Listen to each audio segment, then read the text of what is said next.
Good evening, and thank you for joining me. This is Eric J, and I'd like to discuss going through a series on the Federalist Papers, all of them.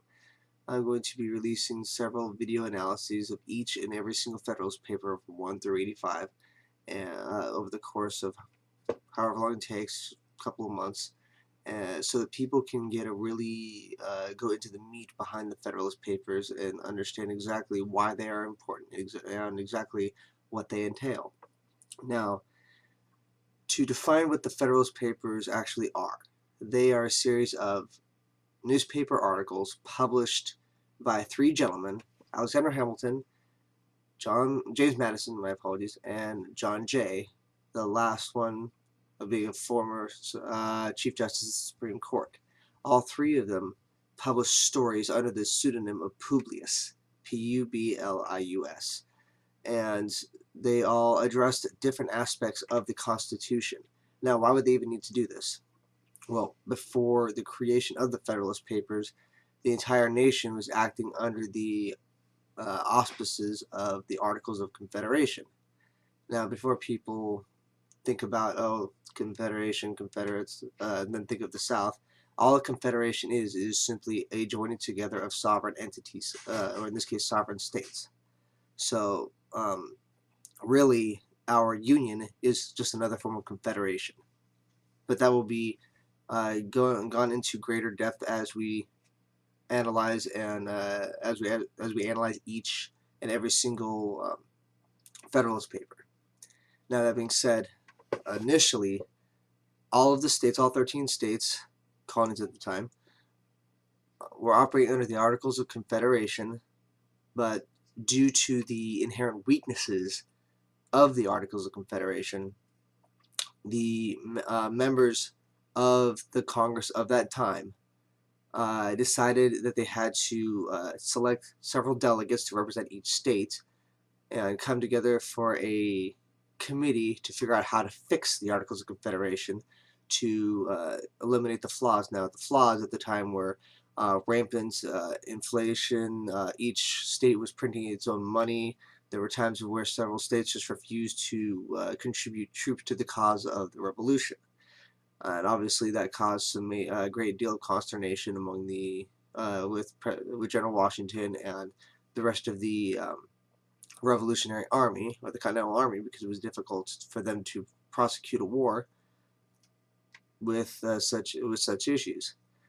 Now, when they all came together, when all these delegates from the different states came together, they realized that the Articles of Confederation, there were just too many flaws inherent with it, so they had to scrap it completely. Now, these were delegates. The most learned gentlemen from each state were brought together. So this wasn't just the most popular, the most populous, the highest population states. This wasn't just specific people over the other. This was an equal proportion of, relative to the population size and whatnot, of each state being brought together so to ensure that each state had its interests being addressed. During all of this, they all decided, at least the majority that I'm aware of, decided that the Articles of Confederation were too weak a set of documents to fix. So they all decided to scrap it and then create the Constitution. Now, the one that we know as of now, because there's been a lot of changes throughout the history of the Constitution from that point up to now, but the basic framework of the Constitution, which we'll be going over with, and actually I'll be analyzing the Constitution in another video.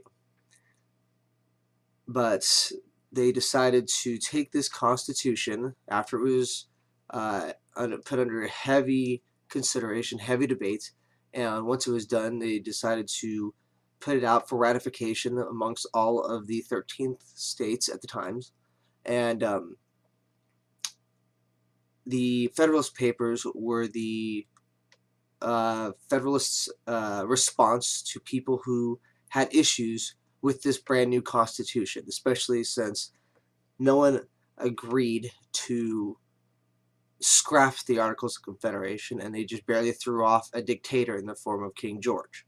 So this was a major issue, and there was also a lot of pushback from the anti-federalists, but I'll get into that later. these Federalist Papers were printed up in a series of newspapers reflective of each what they called swing states at the time, New York being one of them. And that's will actually bring us to our Federalist Paper number 1, which was Alexander Hamilton essentially providing a direct answer to the people of New York under was the publication name was for the Independent Journal in New York, and this was his introduction to the not only the people of New York but also of the nation at the time to look at to tell them that there will be several additional papers as the conversation plays out through the newspapers. They didn't have social media at the time. They made an article, anti-federalist people who had opposing viewpoints wrote articles back in the same newspapers, and they went back and forth like this. But as far as the way this particular setup with the Federalist Papers, this beginning with Federalist Paper number 1, it shows on how Alexander Hamilton was addressing the concerns of the initial concerns of the people, why we needed a constitution, why it was better for the states to remain under a firm centralized union as opposed to splintering off into different states or coming together into smaller confederations, because at the time nothing of this magnitude had really been considered before. Not only were the people always under the assumption that they had to be under an aristocracy or under a monarchy, the idea that people could self-rule was very scary to the aristocrats of Europe, because it went completely against the grain of these people as well as the citizens.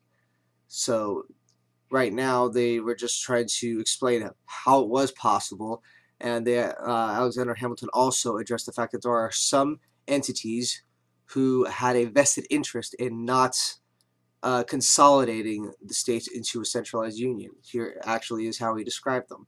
So the new constitution will have to encounter may readily be distinguished the obvious interest of a certain class of men in every state to resist all changes which may hazard a diminution of the power, emolument, and consequences of the office they hold under the state establishments, and the perverted ambition of another class of men who will either hope to aggrandize themselves by the confusions of their country, or will flatter themselves with the fairer prospects of elevation from the subdivision of the empire into several partial confederacies than from its union under one government. Now, what all that really means is there are some people who will go out of their way just to consolidate their own power, their own influence in a smaller, either within their own states or within smaller confederations, so that they didn't have to worry about that power being dissolved. And Alexander Hamilton was printing this up in this article to acknowledge that. However, as the Federalist Paper number 1 continues on, he also acknowledges that he cannot simply write off these people as being utterly self-absorbed, self-interested, that they might be able to step outside themselves and see the benefits of coming together as a union, and how it would benefit not only themselves but the country, their friends, their family, their neighbors as a whole. The strength of a union, how it will look on the national and international stage, and that'll be gone over in subsequent video analyses of the other Federalist Papers. But as of right now, this is just a general overall view of Federalist Paper number 1 as an introduction to the remainders. Now, thank you for joining me. I look forward to interacting with anybody who wishes in a conversation via the comments. Please make sure to subscribe to this channel as I upload additional videos. Help yourself, help me out. Make sure to subscribe, like or dislike the video as you wish. All will be appreciated in the general conversation, and I look forward to hearing from you and then hearing your thoughts. Have an excellent evening, and God bless.